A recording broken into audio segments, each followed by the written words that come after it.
The BioShock franchise is a special one. Ever since the release of the first BioShock game in 2007, the franchise has seen multiple sequels and multiple re-releases of said sequels. The underwater Art Deco style of the first two games was something unlike anybody had ever seen before. Many games have attempted to replicate the style of these original two games, with very little success.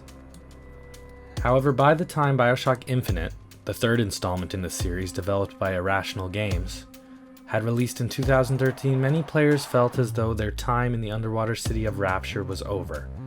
This was mainly due to the fact that the franchise had appeared to have moved away from the underwater city setting, and had instead opted for a city in the clouds by the name of Columbia. But thankfully, later on in the year, it was announced that BioShock Infinite would be getting a DLC. This DLC was titled Burial at Sea, and would see BioShock Infinite's protagonist, Booker DeWitt, take part in an adventure that would see the game return to its original setting. Andrew Ryan's Underwater Sea of Rapture was back, and fans of the series were thrilled. The DLC itself would be split into two parts. In this video, we will be taking a look at the first part of this DLC, and discussing the implications it had for the rest of the series. Spoiler warning for those of you who have not yet played this DLC. For those unaware, BioShock Infinite deals with multiple timelines, and in the opening of Burial at Sea Part 1, Booker DeWitt is a detective voiced by Troy Baker, just as he was in the base game. The base game received tons of praise due to its fun and innovative gunplay and unique storytelling. This DLC is no different, as we are reintroduced to characters from BioShock Infinite, as well as earlier installments in the series. Returning as Booker DeWitt's sidekick is Elizabeth, voiced by Courtney Draper. Elizabeth once again provides the game with incredible dialogue and constantly ensures that the player is resupplied with ammunition and health. As previously mentioned, in this timeline, Booker DeWitt is a down-on-his-luck detective who is approached by Elizabeth, who has many questions concerning a young girl who has gone missing. Booker is under the impression that any lead associated with this case is a dead end. Regardless, Elizabeth insists that Booker help her track down the young girl by the name of Sally. Upon agreeing to help her out, the player is reintroduced to Rapture, the underwater city founded by the tyrant by the name of Andrew Ryan.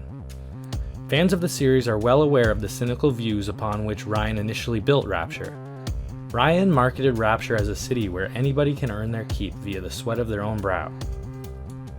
However, upon further examination, even walking through Burial at Sea's opening sequences, it doesn't take much to tell that something sinister is afoot. However, the underwater metropolis of Rapture is designed in an Art Deco style featuring vivid colors and artistic accents that give the impression that nothing is wrong within the walls of this underwater utopia. The lavish way of life idealized by the Roaring Twenties is exactly how residents of Rapture choose to live. It is important to note that this is Rapture at its peak.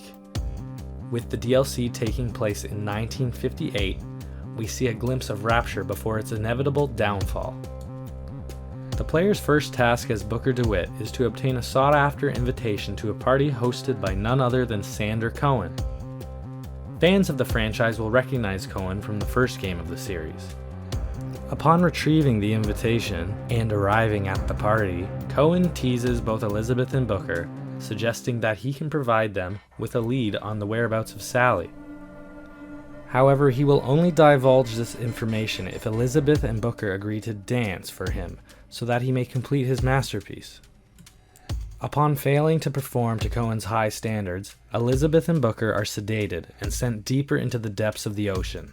Beneath Rapture is Fontaine's, a department store formerly owned by one of Andrew Ryan's greatest rivals, Frank Fontaine, another familiar face to fans of the franchise.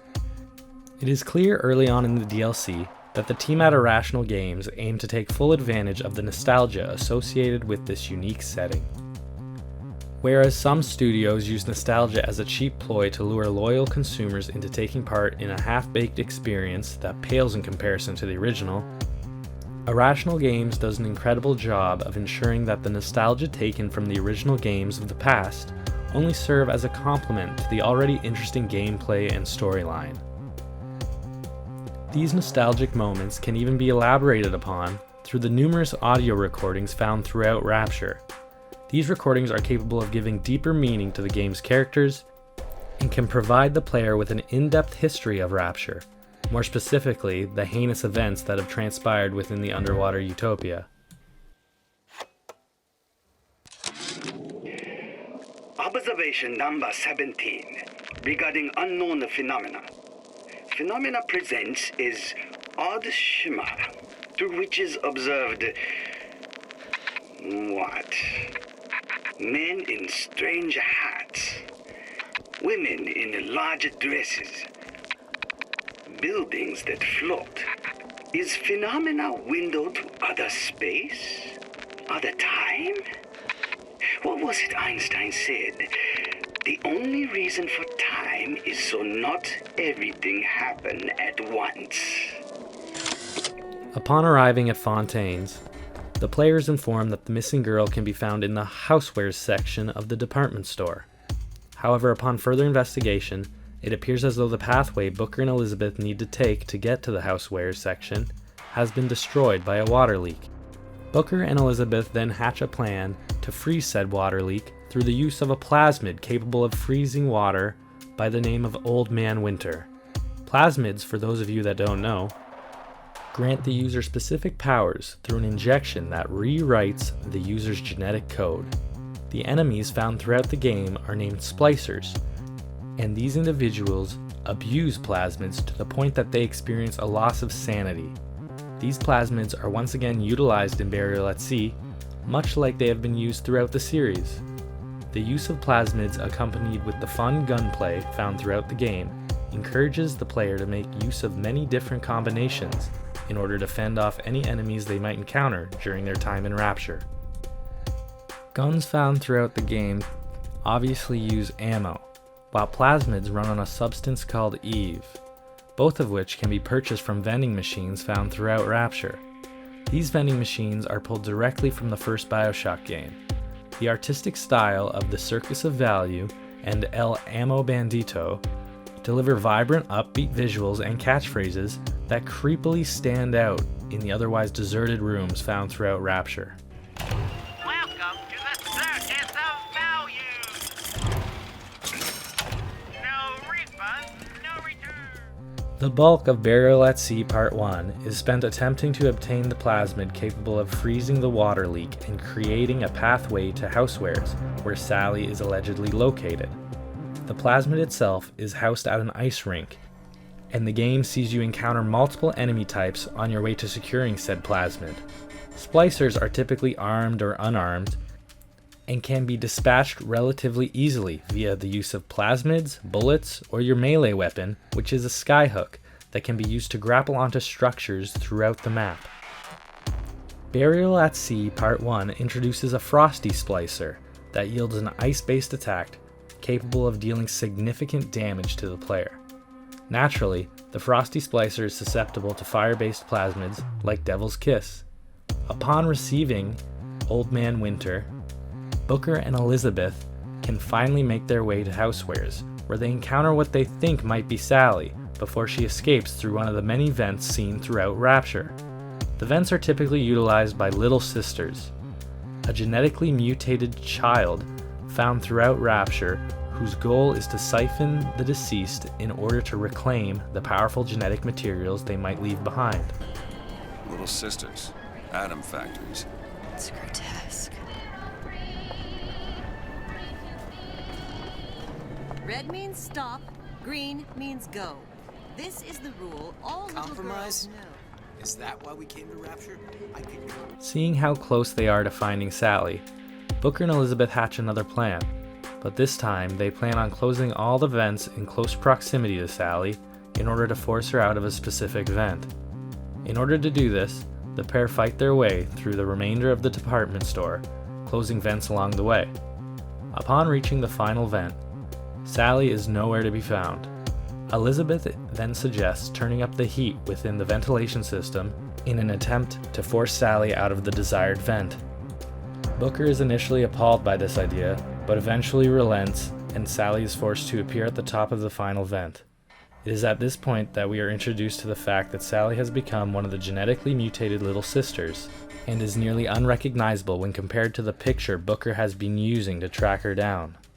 Shortly after this realization, Sally yells out for help, and she receives it in the form of a Big Daddy. Big Daddy is the term used when referring to the guardians of the little sisters.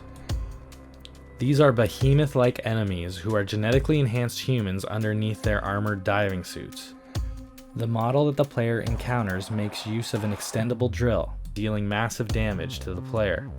Close quarters combat and melee attacks are not typically a reasonable approach when dealing with these enemies, and this encounter is by far the most difficult across Burial at Sea Part 1's runtime. After finally overcoming this boss battle, Booker returns to the vent in a last-ditch attempt to retrieve Sally. A tug-of-war ensues that draws comparison to a timeline discussed throughout the base game. Elizabeth eventually steps in, explaining to Booker that he is not the hero in this story, and reminds him that he isn't even Booker DeWitt, having taken up the name in an attempt to leave his past life behind. In a shocking turn of events, Booker is killed by a Big Daddy. This twist should not necessarily come as a shock to those who played the base game, however serves as an interesting end to the first part of the DLC. But you're about to be.